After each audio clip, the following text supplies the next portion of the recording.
नमस्कार दोस्तों, आपका एक बार फिर से स्वागत है आपके YouTube channel art of the life. आज हम बात करेंगे रिश्तों की ज़रूरतों की, रिलेशनशिप्स की। We are a social animal, या यूँ कहो इंसान एक सामाजिक प्राणी है, जहाँ पे एक जो बाकी प्राणियों से हम जो डिफ़र करते हैं, अगर एक चाहे वो शेर है या कोई और दूसरा एनिमल है, बैल है, टाइगर है, इन सब जानवरों में हमें डिफरेंस क्या है? जो इमोशंस की जो ज़रूरतें हैं, जो रिश्तों की सेंसिटिविटी है, वो हमारी कहीं ज़्यादा है। हमारी जो इमोशंस की नीड बहुत ज़्यादा है, हमारे रिश्तों की नीड बहुत ज़्यादा है। तो अगर इंसान को ये रिश्ते नहीं होंगे तो उसके पास एक बड़ी चीज़ नहीं है, यूँ कहो कि एक बहुत ही स्केर्सिटी वाली बात है उसकी, और मैं उसके साइड इफ़ेक्ट भी आपको बताऊँगा। तो ये हमारी बेसिक नीड्स में है। हम लोगों ने बहुत पहले पढ़ा होगा मैस्लो की नीड्स, मैस्लो नीड हायरार्की, जहाँ पे बेसिकली साइकोलॉजिकल नीड थी, वहाँ पे सिक्योरिटी नीड थी, उसके बाद हमारा ऐसी तरह से बढ़ता जाता है। तो आज जो हमारी इमोशनल नीड है, या नीड ऑफ बिलोंगिंग जैसे इसको बोल सकते हैं, वो हमारी बेसिक नीड है। और इस बेसिक नीड के चलते जो फेसबुक जिस तरह के बहुत सारे प्रोडक्ट आ रहे हैं, वो हमारी इस बेसिक नीड को फुलफिल करना है, बिकॉज वो नीड एग्जिस्ट करती है। इसीलिए इंस्टाग्राम, फेसबुक, इस तरह की मार्केटिंग हमारे साथ हो रही है, एंड हम उसके लिए एक प्रोडक्ट बने जा रहे हैं। तो ये हमारी बेसिक ज़रूरत है। अगर एक यूँ देखो कि आपको हैप्पीनेस के लिए क्या चाहिए, एक इंसान को अगर ज़िंदगी में खुशी चाहिए, तो खुशी के लिए उसको दो चीज़ों की बड़ी ज़रूरत है। कौन सी दो चीज़ें हैं? एक बड़ी चीज़ है उसको पैसा, क्योंकि अगर आपके पास पैसा नहीं है, आपके पास इनकम नहीं है, तो आपकी बात भी कोई सुनने वाला नहीं है। पेरेंट्स को छोड़ दो, उसके बाद की बात है। मीन्स अगर आप पैसा कमा लेते हो, उसके बाद आप ट्विटर पर बैठ के भी कुछ बकवास करोगे, लोग उसको पढ़ेंगे। लेकिन अगर आपके पास पैसा नहीं है, तो आपकी कुछ सुनने और सामने खड़े होकर बोलोगे तो आपको लोग फ़ोन भी नहीं उठाएंगे, आपसे बात नहीं करेंगे। और दूसरी चीज़ है आपके रिश्ते। तो इंसान को लाइफ में कुछ भी करे, उसको दो चीज़ों में सबसे पहले ध्यान देना चाहिए, दो सिक्योरिटीज़। एक आपकी फाइनेंशियल सिक्योरिटी, आपके पास इतना पैसा हो कि आप लाइफ लॉन्ग उसमें खा सकते हो, इतना कमाओ। और ऐसी तरह जैसे आपने इन्वेस्ट कर करके अपने लिए पैसा जोड़ा है, ऐसे ही आप रिश्तों में इन्वेस्ट करो, जिससे आपके लिए रिश्ते बने। तो अगर आपके पास दो चीज़ें हैं, आपके पास पैसा है खाने के लिए, आपके पास रिश्ते हैं, तो आप ये समझो आपका 80-90% खुश रहने का इंतजाम हो गया। और अगर आपके पास दोनों में से एक भी चीज़ नहीं है, तो आपकी लाइफ में एक दुखी का कारण परमानेंट आपको मिल गया। मुझे नहीं लगता आप 30-40% भी खुश रह पाओगे।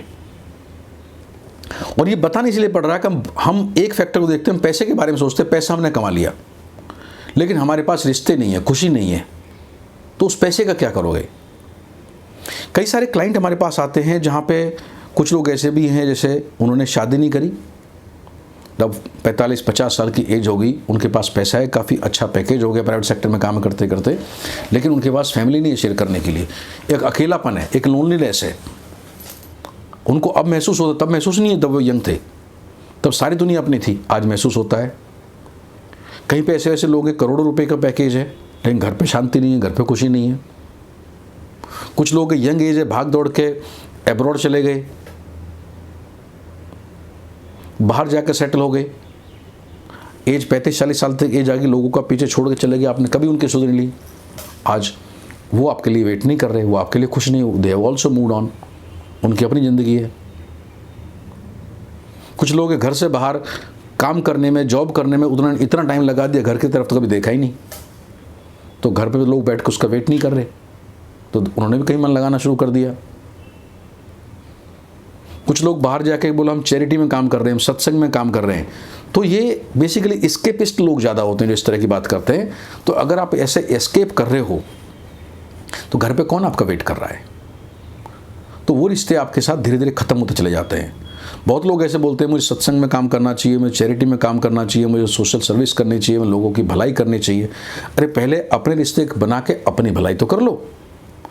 अगर आपने शादी करी है, सामाजिक प्राणी, पहले वहाँ के रिश्ते बनाओ, दुनिया को तो सुधारोगे। तो वो पहली कही चीज़ है, वो एक इम्पॉर्टेंट है, जो कई बार हम नहीं समझते। इसके चलते क्या आता है कि हमारे पास रिश्ते नहीं होते, पैसा होता है एक टाइम के बाद, और हमारे दुख का कारण बनता है, एंड वापस लौटना नहीं है। जब रिश्ते की बात आती है हमें इन्वेस्ट करना पड़ता है। आप यूँ समझो कि आपके घर के सामने ICICI बैंक है और आपके घर से 1 किलोमीटर दूर HDFC बैंक है। आप ICICI बैंक के सामने से गुजर के जा रहे हो, HDFC बैंक में बैंकिंग कर रहे हो। 1 साल 2 साल 4 साल 20 साल बाद में आप ICICI बैंक में बोलो मेरे पैसे दो, मतलब कौन से पैसे, आपने कब जमा किए थे? तो काफ़ी लड़ाई झगड़े के बाद पता चला आपने जमा तो HDFC बैंक में किया, यहाँ से 1 किलोमीटर दूर है। यहाँ से क्यों मांग रहे हो, वहाँ से जाकर मांगो। तो जब हम यूथ होते हैं, जब हमारे पास टाइम होता है, हम कहाँ अपना टाइम इन्वेस्ट कर रहे हैं? तो जहाँ हम टाइम इन्वेस्ट कर रहे हैं वहीं से रिश्ते एक्सपेक्ट करो। अब रिश्ते हम गलत जगह से एक्सपेक्ट करते हैं, जहाँ हम थे बोलो पेरेंट्स वहीं के वहीं रहेंगे, स्पाउस वहीं के वहीं रहेगा, बच्चे वहीं के वहीं रहेंगे, और what ever way you look at. तो हमें एक चीज़ बहुत क्लियरली समझनी पड़ेगी, हमें रिश्तों में इन्वेस्ट करना पड़ेगा। अगर रिश्तों में इन्वेस्ट नहीं करोगे आपके रिश्ते नहीं होंगे। अगर सिंपली आप शादी करते हो, बोलो शादी करके ये मेरी वाइफ होगी, ये मेरा हस्बैंड होगा, नहीं हुआ। आपने क्या उस तरह के रिश्तों में इन्वेस्ट किया कि इस तरह की आप दोनों एक साथ रहते हो, एक साथ खाना खाते हो, एक साथ आपके एक थॉट प्रोसेस है? और अगर नहीं है, प्रॉब्ली आपने इन्वेस्ट नहीं किया, आप सिंपली फिजिकल हस्बैंड वाइफ हो गए, या उसी तरह से फादर सन्स है, उधर फादर डॉटर है, या मदर डॉटर, व्हाटएवर एनी रिश्ते, किसी रिश्ते को आप देख लो, भाई बहन है। तो सिंपली रिश्ता होने से रिश्ता नहीं होता, और रिश्ते में इन्वेस्ट करना पड़ता है।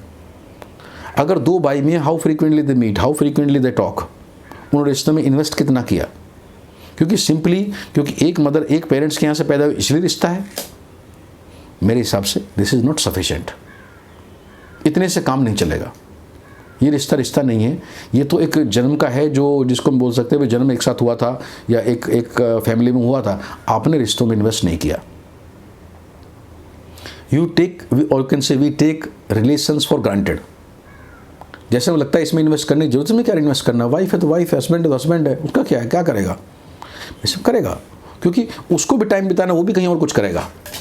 तो ज़्यादातर लोग इसको समझते नहीं। तो और इसको एक और तरह से देख सकते हैं, हम अपनी एक्सपेक्टेशन तो रखते हैं, हमारी वाइफ से, हस्बैंड से, बच्चों से, पेरेंट्स से, हमारी सबसे एक्सपेक्टेशन होती है, लेकिन हम अपनी ड्यूटीज़ नहीं समझते कभी कि ड्यूटीज़ हमारी क्या है। अगर बच्चों को जब बड़े हो गए, शादी होगी, घर पे कोई नहीं बच्चों को रखने का, तो उनको पेरेंट्स की याद आएगी। पेरेंट्स होते शायद वो कर लेते, खुशी खुशी याद नहीं आती। कहीं पेरेंट्स को बच्चों की याद नहीं आ रही, कहीं हस्बैंड को वाइफ नहीं आ रही, कहीं वाइफ को हस्बैंड की नहीं आ रही। और अभी तो अलग ट्रेंड चल रहा है, बहुत लोग शादी नहीं कर रहे। बोले सब कुछ ऐसे बढ़िया चल रहा है, क्यों शादी करनी है? तो बड़ा एक और डेंजरस ट्रेंड है। तो हमें एक चीज़ से हमें रिश्तों में इन्वेस्ट करना पड़ेगा, अगर और अपनी ड्यूटी समझनी पड़ेगी। अगर ऐसा नहीं करेंगे तो रिश्ते नहीं चलेंगे। यूँ कहो, relationship does not work like this. तो हमें एक बैंक के कंसेप्ट की तरह से, हम बैंक में किस बैंक में पैसा जमा कर रहे हैं, उसी तरह से अपना टाइम किसके साथ गुजार रहे हैं, हम वहाँ पे इन्वेस्ट कर रहे हैं। हमें किसके साथ अपना टाइम शेयर करना, किसके साथ अपनी लाइफ प्लान करनी है, उनके साथ टाइम लगाओ। सारी दुनिया को अपना बनाना बहुत अच्छी बात है, अब बड़े बनो, लेकिन पहले उनको साथ टेक केयर करो जो आपके क्लोज वन है, जिनको आप लेके चलना चाहते हैं। मैं नहीं कि सबको लेके चलो, जिनको लेके चलना चाहते हैं, जो आपकी लाइफ का जरूरी हिस्सा है, उनके साथ टाइम दो, उनको इंपॉर्टेंस दो। हमें रिश्ते चाहिए अच्छे टाइम के लिए, हमें रिश्ते चाहिए बुरे टाइम के लिए। आपके साथ कुछ अच्छा होता है, आपको खुशी मिलती है, you need somebody to share. आपके साथ कुछ तकलीफ होती है, कुछ दुख होता है, तब भी आपको कोई चीज़ जिसके साथ आप शेयर कर सकें। आपको कोई तो ऐसा पंचिंग बैग चाहिए, कोई तो चाहिए जिसके साथ you can share your thought, your आपके मन में जो है, इतने सारे थॉट हमारे मन में आते हैं, हम किसके साथ शेयर करें, किससे बात करेंगे, अच्छा लगे तो, बुरा लगे तो जैसे हम सांस लेते हैं तो हमें दूसरी सांस लेने से पहले पहली सांस को निकालना पड़ता है। हम खाना खाते हैं तो खाना खाने के लिए हमें हर दिन में एक दिन में एक बार 2 बार हमें टॉयलेट जाना पड़ता है। पानी पीते हैं, वॉशरूम, जिसमें यूरिनेट करने जाना पड़ता है। उसी तरह से दिन भर में जितना गार्बेज अपने दिमाग में लेते हैं, हमें we had somebody to talk, किससे बात करें जिससे हमारे मन हल्का हो, हमारा दिमाग हल्का हो, कौन है हमारे पास, वो रिश्ते इन्वेस्ट करने चाहिए। अगर हमें खुशी और दुख में, जैसे कहते हैं कि अगर वो नहीं है तो आपकी खुशी की भी खुशी नहीं है। आपको कल को नोबेल अवार्ड मिल जाएगा तो भी खुश, because you don't have somebody to share with. आपको छोटा मोटा कुछ भी दुख होता, बीमार हो, आपको पानी देने वाला भी कोई नहीं होगा, अपने रिश्तों में इन्वेस्ट नहीं किया।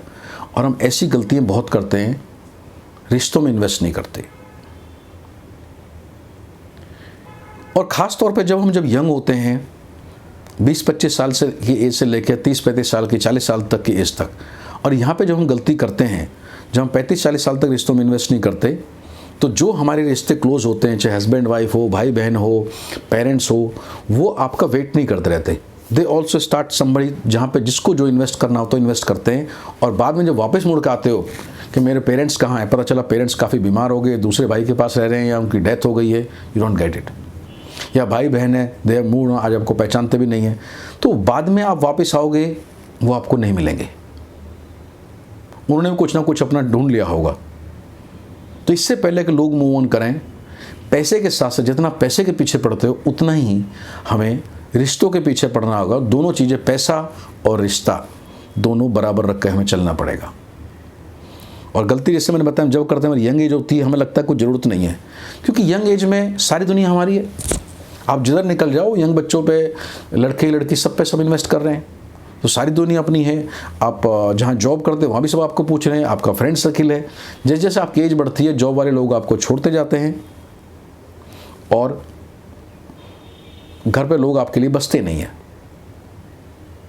तो इन यंग एज में आपको बाहर दुनिया देखनी है, लेकिन जैसी एज बढ़ती है 40-45 साल के बाद, you need somebody back home, then you don't get it.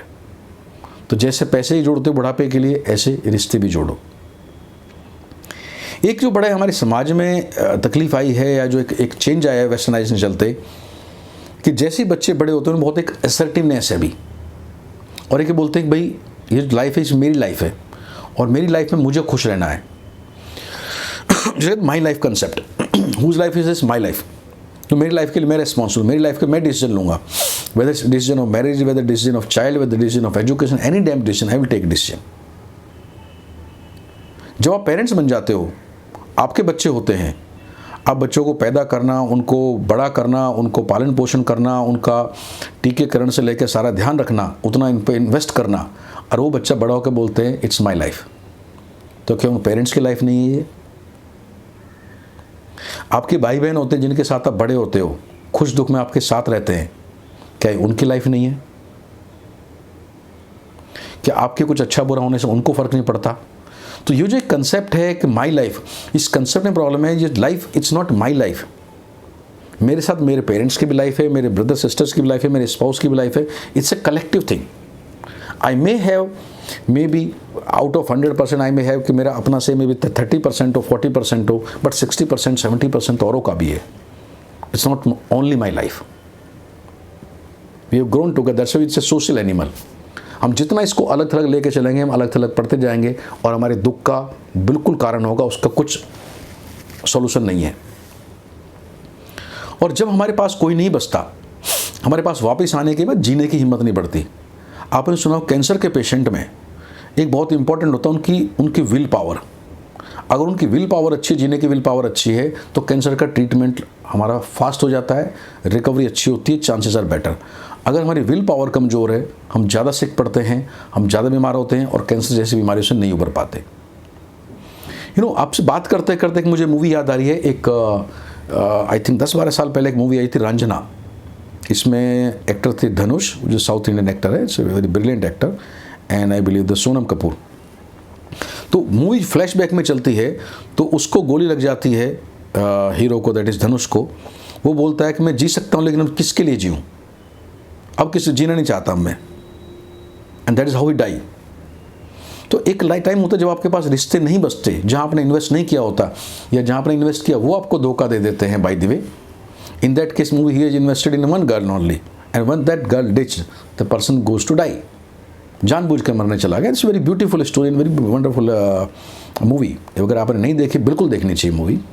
मुझे मूवी से रिश्ता नहीं है, बट मुझे मूवी बहुत अच्छी लगी। आई थिंक आनंदी राय शायद उसके डायरेक्टर हैं, I believe. Is very good director. तो हमें ये देखते हैं कि वापस आने के बाद हमारे पास कौन बचा है। हमने जब जवान थे तब रिश्तों में इन्वेस्ट नहीं किया, अब हमारे पास कौन होगा। अनदर मिस्टेक वी डू, हमारी गलती होती है जब हम 20s में होते हैं, 30s में होते हैं, जब यंग होते हैं, तो हम गलती करते हैं कि हमने इससे बात नहीं करी, उससे बात नहीं करी, सो व्हाट। जब इस गलतियों को सुधारने का टाइम होता है, हमारे पास टाइम होता है, we need to reach out to them, वापस उनको पहुँचे, उनसे सॉरी बोलें, सबको एक बार वापस गले मिलें। हम नहीं करते, हम अपनी गलतियों को सपोर्ट करते रहे। हमने जो किया ठीक किया, आपने ठीक किया भाई, उन्होंने भी ठीक किया। तो ना आप उनके साथ हो ना वो आपके साथ हैं। फिर जिसने रिश्तों में जैसे इन्वेस्ट किया उसको वैसा मिलेगा। जैसे आपने पैसे ज़्यादा कमाए तो ज़्यादा मिलेगा, कम कमाए कम मिलेगा। ऐसे तरह आप रिश्ते ज़्यादा कमाए ज़्यादा मिलेगा, कम मिलाए कम मिलेगा। लेकिन ये बात पक्की सी है, आप रिश्तों को ग्रांटेड लोगे कि ये मेरा भाई है भाई के काम करेगा ही, ये मेरे पेरेंट्स है पेरेंट्स के काम करेंगे ही, ये मेरा बच्चा है बच्चे के काम करेगा, नहीं करेंगे। रिश्ते इन्वेस्ट करने से होते हैं, रिश्ते सिंपली होने से नहीं होते। और जैसे मतलब जब भी आप वापस जाने की कोशिश करोगे आपको वो लोग वहाँ पे नहीं मिलेंगे। ऐसा आपकी मर्जी नहीं है कि अचानक मुझे 45 साल की एज में याद आया कि यार ये रिश्ता था, if I go back and I will find out that many of them are not there. कोई किसी दूसरे शहर में चले गए, किसी ने कुछ दूसरे रिश्तों में व्यस्त हो गए, कुछ की अपनी और लाइफ है, बट हम उनकी ज़िंदगी का वो इम्पॉर्टेंट हिस्सा नहीं रहे, तो इट्स लॉस्ट।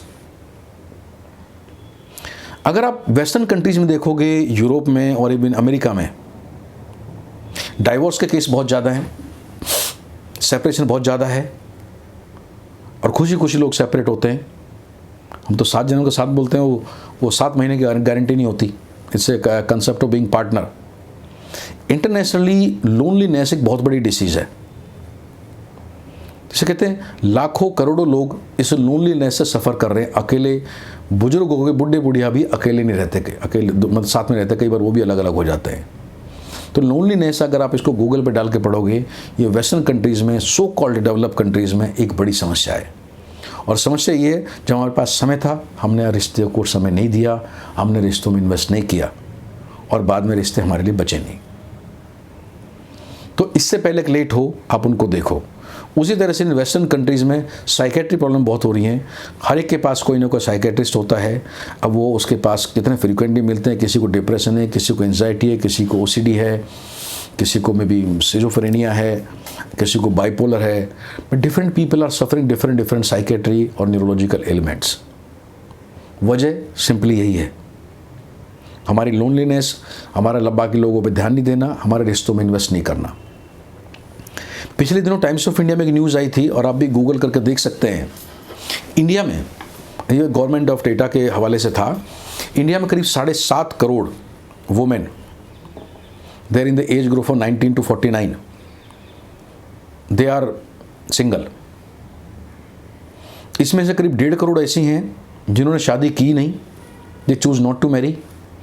और जो बाकी 6 करोड़ हैं वो ऐसी हैं, या तो उनका हस्बैंड से सेपरेशन हो गया है, या डाइवोर्स हो गया है, या अर्ली एज में हस्बैंड की डेथ हो गई and they choose not to marry again. बोला जब मर गया तो अच्छा हुआ, is that kind of. And that's official data. Actual data अगर इसमें हम 30-35% भी जोड़ोगे, इफ़ नॉट मोर, तो कम से कम 10-12 करोड़ ये डेटा आएगा। तो अगर टोटल औरतों के नंबर देखोगे 19 to 49, उसमें इस डेटा को निकालते हो, इट्स ए ह्यूज नंबर। तो हमारे सराउंडिंग में क्या हो रहा है कि the ladies they don't want to marry, they better to be single. आप फाइनेंशियल इंडिपेंडेंट रहो, सिंगल रहो, बेहतर रहोगे। नहीं पढ़ना इस पचड़े में, नहीं पढ़ना इस झंझट में। इतने क्लेश हैं, उन्होंने शादियों के डोमेस्टिक अब्यूज इतने देखे हैं। पिछले 15-20 साल से ये ट्रेंड रैम्पेंटली बढ़ रहा है। लेकिन बात यहीं पे ख़त्म नहीं होती। प्रॉब्लम ये है, अभी लास्ट वीक एक आर्टिकल आया अगेन टाइम्स ऑफ इंडिया में, उसमें काफ़ी सारे man they are not getting married. एक बड़ा नंबर बढ़ रहा है and they have shown some interviews also in that article. The mens in the late 30s और 40s they don't want to married. और जब मैं बात कर रहा हूँ कि शादी नहीं करनी, what was mentioned or what was shown in the interviews in that article, they says कि we don't need the sex also, नहीं चाहिए लफड़ा ये, अकेले भले। तो अगर इन दोनों चीज़ों को जोड़ के देखते हो, पिछले 15-20 साल में लेडीज़ ने पहले स्टेप उठाया, it's better to be alone, better to be single. और now the mens are also taking step, it's better to be alone, better to be single. Means ज़्यादा से ज़्यादा लोग, क्योंकि हमारा रिश्तों से विश्वास टूट रहा है। और रिश्तों से विश्वास क्यों टूट रहा है? हम रिश्तों से एक्सपेक्टेशन रखते हैं, हम इन्वेस्ट नहीं करते। हम ये देखते हैं कि मैंने शादी करी, मेरे हस्बैंड या वाइफ हो ये काम करे। हम ये नहीं देखते मैं उसके लिए क्या करूं। हमने ऐसा अकाउंट ही नहीं खोला कोई जिसमें हम रिश्तों में इन्वेस्ट कर सकें। हम ग्रांटेड लेके चलते हैं, जिस दिन शादी हुई उस दिन से वाइफ को हमने कुछ ड्यूटी असाइन कर दी और उसको बताया भी नहीं। मज़ेदार बात यह है, अगर आप शादी के तुरंत बाद अगले दिन आप डाउनलोड करो, वाइफ को बताओ मेरी आपसे 1 1 2 2 3 4 10 एक्सपेक्टेशन है, और वाइफ हस्बैंड को बताए कि मेरी आपसे ये एक्सपेक्टेशन है, तो भी ठीक है। हम बताते नहीं हैं, हम मान लेते हैं। शादी हुई है तो ये काम करेगी, ये काम करेगा ही, कभी एक दूसरे से बात नहीं करते। तो एक दिन क्या होता है, दूसरा पक्ष बोलता है नहीं चाहिए यार, दे मूव ऑन। तो जैसे मैंने बताया जो ऑफिशियल डेटा है 7.5 करोड़ वुमेन्स का, इसमें 1.5 करोड़ जो मैरिड ही नहीं किए, शादी नहीं की, उनका भी कुछ ब्रेकअप वगैरह वट एवर द इशू में भी, बट छोड़ो यार उनको। जो बाकी 6 करोड़ हैं वो they comes out of the marriage, that is a break of the trust. और जो पहले बहुत आसान था कि मेंस को ब्रेक करना, कि सब कुछ आदमियों की वजह से हो रहा है, इसलिए डोमेस्टिक वायलेंस में, डोमेस्टिक इशू में it's only mens are responsible, womens are only victim. Now reverse is also happening, and उसी का प्रूफ है आदमी शादी नहीं कर रहे। तो मैंने वाज रीडिंग दिस आर्टिकल कि शादी नहीं करना एक चीज़ है, and the people are saying we don't need sex also. नहीं चाहिए भाई ये सब, ये विच मीन्स कितनी परेशानी है। जो परमेश्वर ने बनाया man and women to live together, एक दूसरे कॉम्प्लीमेंट्री बनाया, आज बोलते हैं हम एक दूसरे की शक्ल नहीं देखनी। और वजह सिंपली है, हमने एक दूसरे को गारंटी लिया है, इन्वेस्ट नहीं किया। तो as a need of relationship या use of relationship, as a relationship coach में क्या कहना चाहूँगा, हम एक दूसरे में या यूँ कहो रिश्तों में इन्वेस्ट करें। हमें रिश्ते चाहिए, बिना रिश्ते के नहीं जी सकते। कभी जब मैसरो ने शुरू में नीड बताई थी, बेसिक नीड, तो उसने बताया था रोटी, कपड़ा और मकान, जिसलिए पिक्चर भी बनी थी। खाने के लिए हमें कुछ ना कुछ खाना चाहिए, हमें कुछ रहने के लिए शेल्टर चाहिए, बारिश है, धूप है, कुछ भी है, और हमें बदन ढकने के लिए कपड़ा चाहिए। लेकिन साथ साथ अगर हम पिछले 20-25 साल पहले का एक देखते हैं कि मैस्लो की जो बेसिक नीड है, उसमें सेक्स एक बेसिक नीड आ गई थी, एक सेंस ऑफ रिलेशनशिप एक बेसिक नीड आ गई थी। लेकिन आज सेक्स उसमें नीड है या नहीं है, लेकिन एक रिलेशनशिप नीड ऐसी है, अगर आपको नहीं मिलेगी इट मेक चेंजेस। जितने लोग क्रिमिनल होते हैं, आप इनका रिकॉर्ड उठा के देखिए, इनके बैकग्राउंड में कहीं ना कहीं, इन क्रिमिनल्स के बैकग्राउंड में रिलेशनशिप इशू होते हैं। They don't have the relationship, इनके पेरेंट के रिलेशन नहीं थे।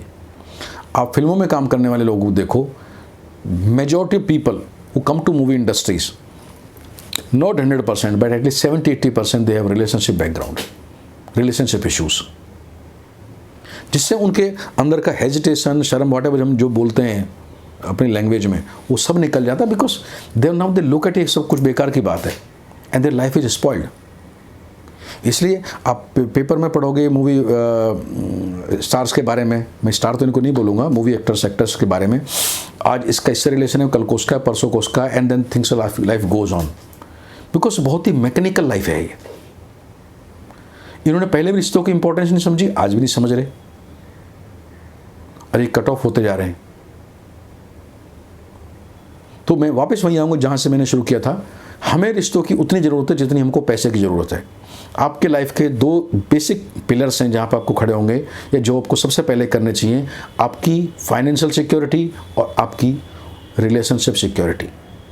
फाइनेंशियल सिक्योरिटी सबको मालूम है, बहुत लोग उसको प्रमोट कर रहे हैं। रिलेशनशिप सिक्योरिटी बहुत कम लोग प्रमोट कर रहे हैं या नहीं प्रमोट कर रहे हैं, क्योंकि आप जितना प्रमोट कम करोगे उतना ही आपको फ़ायदा है। वकील हैं जो डाइवोर्स करा रहे हैं, या पुलिस है जो पकड़ रही है, मीन्स इसमें पैसा बहुत है। ब्रेकअप में ज़्यादा पैसा है ब्रेकअप नहीं होने से। तो दोस्तों आपकी लाइफ है, आप ख्याल रखो उसका। As a relationship coach we start working with the people whenever client comes to us, right, even before the marriage। क्योंकि सवाल ये नहीं है कि रिलेशनशिप शादी के साथ ही शुरू होती है। रिलेशनशिप तो जैसे ही आप बड़े हो जाते हो, आप 14-15 साल के या 20 साल की एज में आते हैं, आप कुछ कमाना शुरू करते हैं, उस वक्त से आपको रिलेशनशिप की कोच की ज़रूरत है। आपके पेरेंट्स के साथ रिलेशनशिप, कि जैसे ही आप घर से बाहर निकलना शुरू होते हो, आप फ्रेंड्स लोग को तवज्जो दे रहे हो, पेरेंट्स को नहीं दे रहे हो। तो you to start managing relationship to friend, जहाँ पेरेंट्स के साथ रिलेशनशिप मैनेज करनी है, भाई बहन के साथ करनी है, बाहर फ्रेंड्स के साथ करनी है। कल को गर्लफ्रेंड बॉयफ्रेंड आ गए, उनके साथ मैनेज करनी है। परसों को शादी हो गई, फिर हस्बैंड वाइफ उसके साथ करनी है। इन लॉस हो गए, खुद के पेरेंट्स हो गए, खुद के भाई बहन हैं, स्पाउस के भाई बहन हैं, उनके साथ करना है। You regularly need to invest. और उसमें क्या होगा, आपको चूज़ करना पड़ता है। हर एक रिश्ता ऐसा नहीं मिलेगा आपको कि यहाँ पे आप इन्वेस्ट करोगे अच्छा होगा। जैसे फाइनेंशियल प्रोडक्ट है, जरूरी नहीं हर एक म्यूचुअल फंड अच्छा करेगा। तो आपको चूज़ करना पड़ेगा कौन सी आपकी लाइफ में कौन से ऐसे फंड है जहाँ पर इन्वेस्ट करने से आपको अच्छा होगा। आपके फादर में ज़्यादा है, आपके मदर में ज़्यादा, आपके भाई में ज़्यादा, बहन में ज़्यादा है, स्पाउस में ज़्यादा है, इन लॉज में ज़्यादा, वेयर इट इज़, या इवन आपके फ्रेंड सर्कल में भी हो सकता है। जरूरी नहीं कि बाहर के लोग बेकारी होते हैं। तो you have to identify where to invest and then how to invest, जो कल को ये लोग आपके काम आए, कल को ये लोग आपकी लाइफ में एक इम्पॉर्टेंट पिलर बने। आपको वो काम अभी से सोच के करना चाहिए। तो जब हम बात करते हैं कि रिलेशनशिप कोच को कब मिलना चाहिए, रिलेशनशिप कोच को as long as you start thinking on your own, maybe at the age of 20-21 you should think कि you should meet the relationship coach. वहाँ से आपको सोचना चाहिए, can say life is start from there about the relationship coach.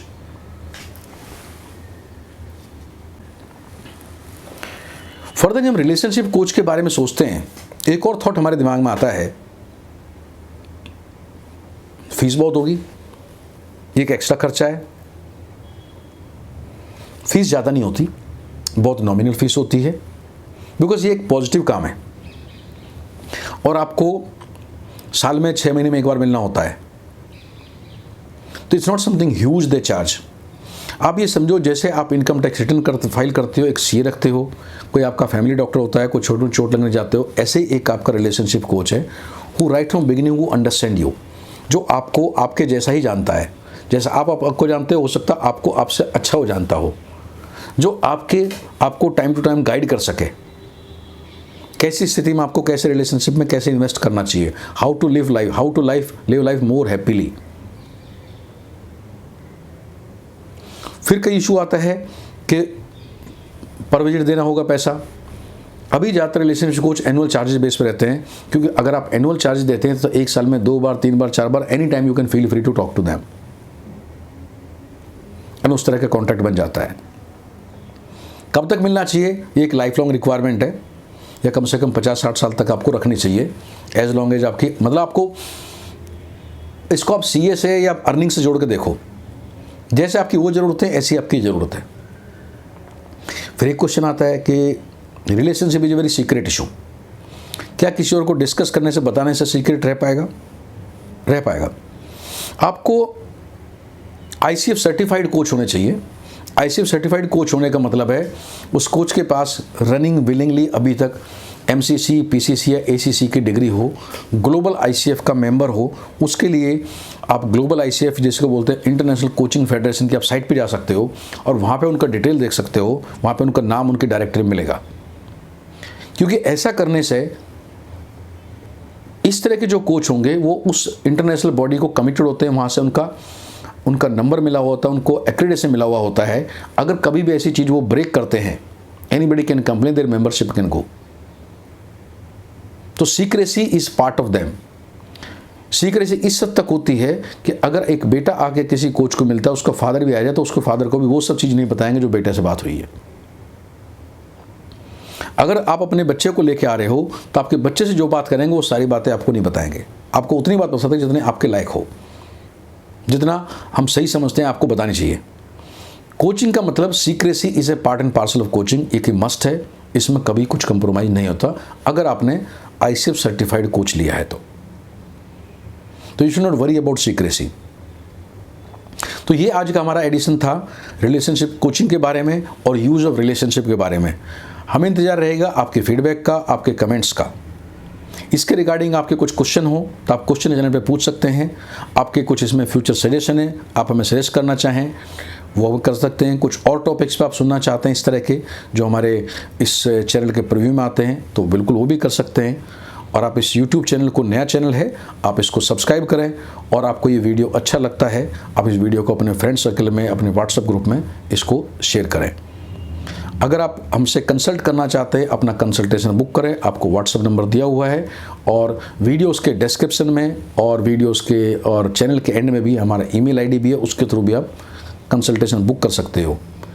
आप एक छोटा consultation book कर सकते हो 10 मिनट का, जहाँ पे basic understanding about the issues, जिसको हम बोलते हैं केमिस्ट्री सेशन के तौर पे, जिसकी कोई कॉस्ट नहीं होती, जो आपको बेसिक जरूरत होगा, जहाँ से you can find out whatever you want to ask so that you can plan your relationship session easily.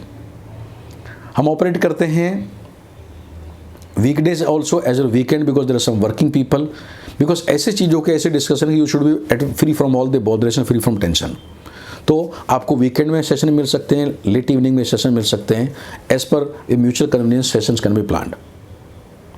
So whichever people are interested to look forward to having relationship session, we most welcome to them। और अगर कुछ और जानना चाहते हैं इस बारे में तो आप बिल्कुल you can feel free to ask the questions।